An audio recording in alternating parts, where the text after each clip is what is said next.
Hello everyone, welcome to Civil Brains YouTube channel. तो आज इस लेक्चर में हम बात करेंगे मास कंक्रीटिंग के ऊपर। तो रिसेंटली एक प्रोजेक्ट फिनिश किया था, एक मंदिर बनाया था जिसमें 72 आवर्स में पूरा एक राफ्ट फाउंडेशन का कंक्रीटिंग किया था। उसका मैं पूरा वीडियो प्ले करूंगा। It's a very good video, इसको एंड तक आप देख लीजिए। बिफोर शोइंग द वीडियो मैं आपको थोड़ा आइडिया दूंगा कि मास कंक्रीटिंग होता क्या। आपने छोटे मोटे गांव की तरफ या छोटे मोटे बिल्डिंग में आपने आइसोलेटेड फुटिंग, कंबाइंड फुटिंग किया होगा, जो लेट से 2 क्यूबिक मीटर 3 क्यूबिक मीटर ही होता है। लेट से 2 घंटे 3 घंटे में उसका कंक्रीटिंग हो जाते हैं। राव फाउंडेशन में क्या होता है, ये जो कंक्रीटिंग होता है ना, ये सब 1,000 क्यूबिक मीटर, 1,500, 2,000 क्यूबिक मीटर का कंक्रीट होता है। ओके। एंड फिर ये सब जो कंक्रीटिंग आप करोगे ना, ये आपका 15 घंटे का कंक्रीटिंग, 20 घंटे का कंक्रीटिंग, 2 दिन तक आपका कंक्रीटिंग चलता ही रहेगा। So that is called as a mass concreting. वहाँ पे ह्यूज अमाउंट ऑफ कंक्रीटिंग वहाँ पे हम पोर करेंगे। That is called as mass concreting. ठीक है। अब ये प्रोजेक्ट का मैं एक बार वीडियो प्ले करूंगा सो दैट आपको पूरा एक आइडिया मिलेगा कि किस तरह से ऐसे प्रोजेक्ट्स को हैंडल किया जाता है। एंड फिर मैं उसका पूरा डिटेल एक्सप्लेनेशन आपको दूंगा। So first I switch of my video and उसको मैं प्ले कर दूंगा। या ठीक है। तो एक बार इसको देख लीजिए।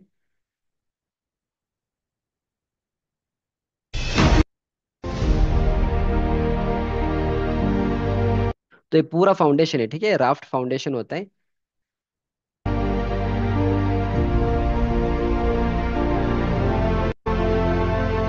बस आप इमेजिन करिए यहाँ पे कितना ट्रांजिट मिक्सर है और कितना यहाँ पे बूम प्लेसर है।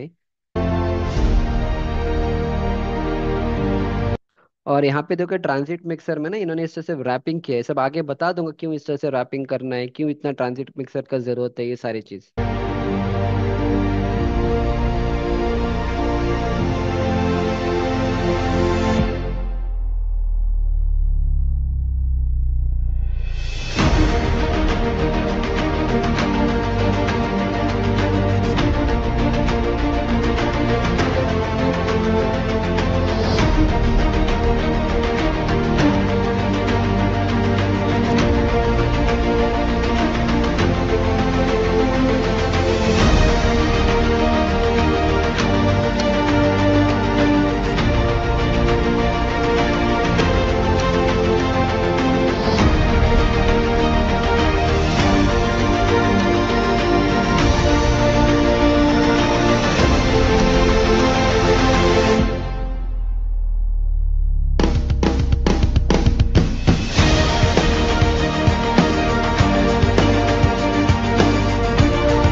या सो आई होप आप सारे लोगों ने इस वीडियो को देख लिया होगा।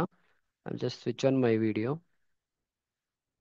अब जितने लोग कंप्लेंट करते हैं कि सिविल में कुछ नहीं होता है, civil engineer is equal to मिस्त्री, सिविल इंजीनियर में सिर्फ मिस्त्री लोग काम करते हैं, मैं आप लोगों को एक क्वेश्चन पूछूंगा। उन सारे मिस्त्री को लेके आ जाओ और उनसे ऐसे वाले प्रोजेक्ट का प्लानिंग करा देना।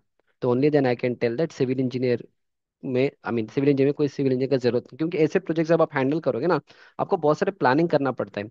कहाँ से आपका कंक्रीट आएगा, कितना ट्रांजिट मिक्सर चाहिए, कितना टाइम लगेगा, कितना क्यूबिक मीटर का कंक्रीट लगेगा, all this planning should be done. And only a good civil engineer can do all the planning.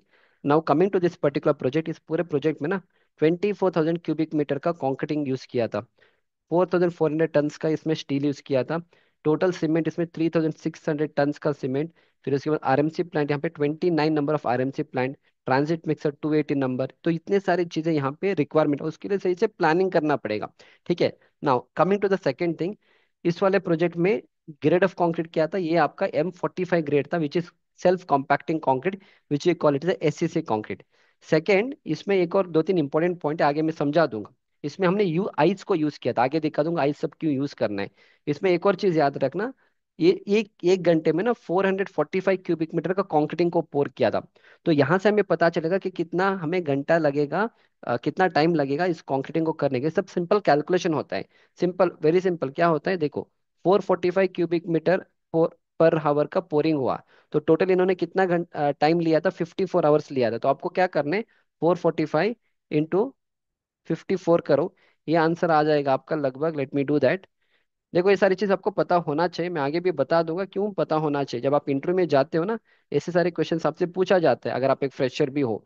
तो 445 इंटू 54, लगभग 24,030 क्यूबिक मीटर का कॉन्क्रीटिंग यहाँ पे पोर किया था। आंसर कैसे मिला, ऐसे कैलकुलेशन करने। अभी जो मैंने कैलकुलेशन किया है, you can see the same thing यहाँ पे। 24,089 है, कोई बात नहीं, यहाँ पे थोड़ा क्यूबिक मीटर ऊपर नीचे हो सकता है टाइमिंग के हिसाब से। पर this is how the calculation are to be done, समझ में आ रहा है ना। तो ये सारी चीजें, एंड ये पूरा प्रोजेक्ट इस तरह से दिखेगा, यहाँ पे देख लो। ये पूरा जोनिंग किया जाता है कि जोन 1 जोन 2, मतलब आपका ये एक ट्रांजिट में आपका एक 10 ट्रांजिट मिक्सर और कंक्रीट पंप यहाँ पे रहेगा, पूरा कंक्रीटिंग इधर से करेंगे, फिर यहाँ पे रहेंगे, फिर यहाँ पे, इस तरह से अलग अलग जोन रहेगा, zone 1 zone 2 zone 3 zone 4। So this how it was done. And फिर ये पूरा प्रोजेक्ट है, this is that particular temple, नीचे वाला पूरा राफ फाउंडेशन का कंक्रीटिंग इन्होंने किया था। ठीक है। एंड ये सब उसका प्रोजेक्ट का फोटोस है। एंड यहाँ पे देखो इन्होंने ये सारे पूरा जोनिंग है, ठीक है, जोन 1 जोन 2 इस तरह से पूरा जोनिंग रहेगा। एंड यहाँ पे देखो इन्होंने आइस को भी यूज किया था, ये देखो आइस को यूज किया था कंक्रीट के अंदर। तो क्यों यूज करना है ये सारी चीज, उसके ऊपर मैं बात करूंगा। ठीक है। अभी याद रखना, will go back to this. Mass concreting क्या है वो समझ में आ गया। जब भी आप मास कंक्रीटिंग करते हो, दो चीज आपको याद रखना है। एक है जो आपका पीक टेम्परेचर होता है ना, वो कभी भी 70 डिग्री सेल्सियस से ज्यादा नहीं जाना है। और आपका जो टेम्परेचर होता है, टेम्परेचर डिफरेंस होता है, क्योंकि इतना बड़ा होता है राफ फाउंडेशन, ठीक है। तो एक होता है आपका बॉटम कॉन्क्रीटिंग, एक होता है आपका कोर कॉन्क्रीटिंग, मतलब जो बीच वाला है, एक होता है आपका surface concreting. At any instance, ये जो आपका कोर और सरफेस का जो कंक्रीट का जो डिफरेंस है ना, वो आपको 20 डिग्री सेल्सियस से ज्यादा नहीं जाना है। We have to make sure कि वो टेम्परेचर हम वहाँ पे मॉनिटर करेंगे, उसके लिए आपको थर्मोकपल्स लगाना होगा। थर्मोकपल्स लगाने के बाद आपको पूरा मॉनिटरिंग करना होता है। Okay, that is very important point. अगर ये 20 डिग्री से ज्यादा जाएगा, फिर थर्मल स्ट्रेसेस क्रिएट हो जाएंगे। उस थर्मल स्ट्रेसेस क्या करेंगे, आपके कंक्रीट में क्रैक्स डेवलप करेंगे, क्योंकि आपने कंक्रीट का अभी तक वो स्ट्रेंथ अचीव ही नहीं किया। Because of the thermal stresses the cracks will be develop. फिर आपको पूरा राफ्ट में क्रैक आ जाएंगे, हमें वो सब अवॉइड करना होता है। That is why this two things you have to keep in mind. उसको कैसे अवॉइड किया जाता है, उसके लिए you have to know all this things. उसके लिए आपको क्या करना है, जब वो कंक्रीट को प्लेस करोगे ना, जो आप सीमेंट यूज करते हो, सीमेंट आपका लो हीट जनरेटिंग का सीमेंट होना चाहिए। सेकेंड इज आपको फ्लाई ऐश और जीजीबीएस को यूज करना है, इससे आप सीमेंट का कंजम्पशन कम कर सकते हो। आपको पता है, जैसे आप फ्लाई ऐश और जीजीबीएस को यूज करोगे, सीमेंट का कंजम्पशन कम होगा। अगर सीमेंट का कंजम्पशन ही कम होगा, तो हीट ऑफ हाइड्रेशन कम होगा। अगर हीट ऑफ हाइड्रेशन ही कम होगा, तो क्या होगा, टेम्परेचर वो कम रहेगा। तो कंक्रीट का जो टेम्परेचर बहुत ज्यादा नहीं रहेगा, तो क्रैक सब नहीं आएंगे। थर्ड इज, जो कंक्रीट आप यूज करते हो वो सारे आपके लो थर्मल कोएफिशिएंट के होने चाहिए। जो सॉरी, जो एग्रीगेट्स आप यूज करते हो। एंड जो एग्रीगेट्स का जो टेम्परेचर होते हैं ना, बहुत कम होना चाहिए। वो कैसे करोगे, जितना भी एग्रीगेट है आपको प्रॉपर स्टोर एरिया में आपको स्टोर करना है। It should not be expose to direct sunlight. ठीक है। तीसरा, जो आपका एग्रीगेट है उसके ऊपर आपको पानी स्प्रिंकल करके रखना है, क्योंकि जब आप एग्रीगेट के अंदर पानी रहेगा, तो फिर क्या होगा, उसका एग्रीगेट का टेम्परेचर कम रहेगा। अगर एग्रीगेट का टेम्परेचर कम रहेगा, तो कॉन्क्रीट का टेम्परेचर भी कम आएगा। अगर कॉन्क्रीट का टेम्परेचर भी कम आएगा, तब जाके वो हम 20 डिग्री सेल्सियस से हम कम उसको मेंटेन कर सकते हैं। फिर आपके पानी में, आपके जो कंक्रीट में ना, instead of using the normal water, आप कोल्ड वाटर यूज कर सकते हो। बट कोल्ड वाटर से बेटर है आइस का क्यूब्स, इसीलिए यहाँ पे देखो, इस प्रोजेक्ट में देखो आइस का क्यूब्स यूज किया जा रहा है। तो आइस का क्यूब भी क्यों यूज करना है, again there is one logic behind that, कि उसका जो लैटेंट हीट ऑफ फ्यूजन है ना, 334 किलो जूल्स पर केजी, मतलब आ, हाँ, ये काफी दिस मच इज इनफ। ये आपका हीट ऑफ हाइड्रेशन के लिए कम करेगा, क्योंकि जितना आप आइस यूज करोगे, आपका जो कंक्रीट का जो टेम्परेचर है वो कम आ जाएगा। ठीक है। ये सारे मेथड्स होते हैं कंक्रीट का टेम्परेचर को कम लाने के लिए। एक बार आपने कंक्रीट को प्लेस किया, फिर ऊपर से आपको देखो इस तरह से पॉलीथीन शीट से आपको कवर करना होता है। फिर आपको इंसुलेशन बोर्ड से कवर करना होता है। फिर ऊपर से इस तरह से एक टेंटिंग करना होगा, क्योंकि एट एनी गिवन टाइम आपका जो सरफेस का टेम्परेचर है ना, उसको बाहर जाने के लिए अलाउ नहीं करना है। अगर वो टेम्परेचर ज्यादा हो जाएगा, फिर कोर का टेम्परेचर कम और ज्यादा रहेगा, तो फिर अगेन डिफरेंस आ जाएगा। दैट इज वाई ये सारी चीज आपको कवर करना होते हैं अपने कंस्ट्रक्शन साइट पे। फिर ये होते हैं आपके थर्मोकपल्स। ये थर्मोकपल्स को क्या करेंगे हम, अपने कंक्रीट के अंदर इसको हम इंसर्ट करेंगे, एंड फिर पूरा कंक्रीट का टेम्परेचर हम मॉनिटर करेंगे। मॉनिटरिंग हम कैसे करेंगे, अगेन देखो यहाँ पे देखो, इस तरह से जब आप कंक्रीटिंग को पोर करोगे, आपका जो भी ट्रांजिट मिक्सर है वो हेजन क्लॉथ से हमें रैप करना पड़ेगा, ताकि इसका पूरा टेम्परेचर ही कम रहेगा। अगर इसका टेम्परेचर कम रहेगा, तो कंक्रीट का टेम्परेचर कम रहेगा। सेम ये कंक्रीट का जो पंप है, यहाँ पे भी हमने हेजन क्लॉथ को लगा के रखा है। तो इससे क्या होगा, आपको पूरा कंक्रीट का टेम्परेचर कम रहेगा।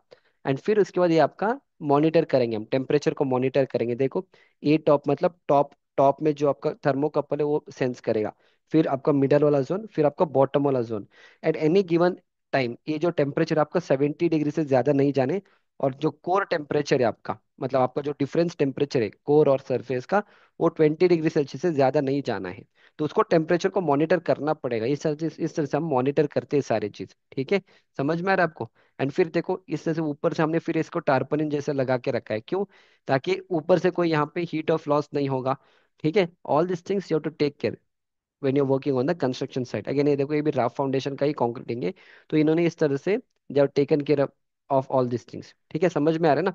तो ये सारी चीज आपका राफ्ट कंक्रीटिंग होता है। एंड उसके लिए आपको पोर प्लान बनाना पड़ता है। जैसे इन लोगों ने देखो इतने सारे ट्रांजिट मिक्सर इन्होंने लाया है, इन्होंने 54 आवर्स लगे, सब प्लानिंग करना होता है। इस तरह से आपको पोर प्लान बनाना होता है। अगेन आपके जो सीनियर्स हैं वो बनाएंगे, ये पोर वन पोर टू, मतलब फर्स्ट पोर आप यहाँ से करोगे, सेकंड पोर यहाँ पे रहेगा, फिर यहाँ पे रहेगा, फिर यहाँ पे रहेगा, फिर यहाँ पे रहेगा।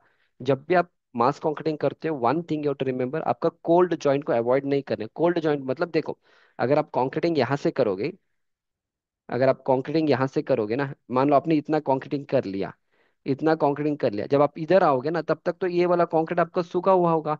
जब आप नया कंक्रीटिंग यहाँ पे अगेन पोर करोगे तो ये आपको ओल्ड सरफेस है, ये आपका न्यू सरफेस है, तो यहाँ पे एक जॉइंट बनेगा which is called as a cold joint. तो उसको अवॉइड करना होता है, इसलिए proper sequence of concreting you have to follow. Second is यहाँ पे आपको रिटार्डर को यूज करना होता है, क्योंकि अगर आप रिटार्डर को यूज करोगे, initial setting of your concrete you can delay. अब जैसे इनिशियल सेटिंग ऑफ कंक्रीट आप डिले कर सकते हो, तो नेक्स्ट जब आप कंक्रीट यहाँ पे पोर करोगे ना, तो ऑलरेडी ये कंक्रीट आपको सूखा नहीं है और ये आपका न्यू कंक्रीट है, तो no problem. So that is why यहाँ पे lot of a good concrete technology is required, क्योंकि प्रॉपर मिक्स डिजाइन बनाना पड़ेगा, तभी जाके this can be a successful project. It's not a normal isolated और अ कंबाइंड फुटिंग कि आपने कंक्रीट डाल दिया आप चले जाओ नेक्स्ट ईयर आपके टी शर्टिंग करो। मास कंक्रीटिंग में ऐसा नहीं चलता है, ठीक है। That's it. अगेन ये सारे चीज मैंने अपने कोर्स में कवर करके रखा है। नाउ मेनी पीपल आस्क कि सर कोर्स क्यों लेना है, फालतू में आपके कोर्स में क्यों लेना है? क्योंकि ये सारी चीज मैं अपने कोर्स में कवर करके रखता हूँ, ताकि जब आप कोर्स में एनरोल करोगे सारे चीज आप सीख लोगे। सीखने का एडवांटेज क्या है, जब आपको इस तरह से अपॉर्चुनिटीज मिलेंगी, या मान लो आप कोई इंटरव्यू में जाओगे, यू कैन एटलीस्ट, अगर इवन दो आपने राफ फाउंडेशन में काम नहीं किया है, नो प्रॉब्लम, इतना ही करना होता है राफ फाउंडेशन में, उतना सारी चीज मैं अपने कोर्स में कवर करता हूँ। तो that is why you should enrol in the course. I don't know about other people course, पर माई कोर्सेज में ये सारे चीज कवर करता हूँ। That is a reason you get to learn all this things, ठीक है। नाउ अगर आपको ये सारी चीजें मोर बेटर वे सीखना है, download my civil brains app. मेरा एक फ्री कोर्स, आप चाहिए तो मेरे फ्री कोर्स से एनरोल करिए। देखो मैं कैसे पढ़ाता हूँ। ऑफकोर्स मैं राफ फाउंडेशन सब आपको फ्री वाले कोर्स में नहीं पढ़ाने वाला हूँ, वो आपको मेरा क्यूए क्यूसी वाला कोर्स में मिलेगा। I click on that, I go to the content, I go to the Hindi language. मैंने आपको अभी बस एक वीडियो दिखाया था यूट्यूब पे। मेरा जो कोर्स है ना, यहाँ पे एक और कॉन्क्रीटिंग है जो लगभग 9000 क्यूबिक मीटर का कॉन्क्रीटिंग है, उसका भी मैंने एक्सप्लेनेशन यहाँ पे दिया है। यहाँ पे देखो 8.1, 8.2, 3, 4 एंड 5 पूरा कितने मिनट का है, 26 मिनट्स, 19 मिनट्स, 24 मिनट्स और 20 मिनट का है। तो इस तरह से पूरा राफ फाउंडेशन का ही मास कॉन्क्रीटिंग का 2 घंटे का लेक्चर है, जो अपने मेरे कोर्स में सारी चीज मैं आपको एक्सप्लेन करता हूँ, ठीक है।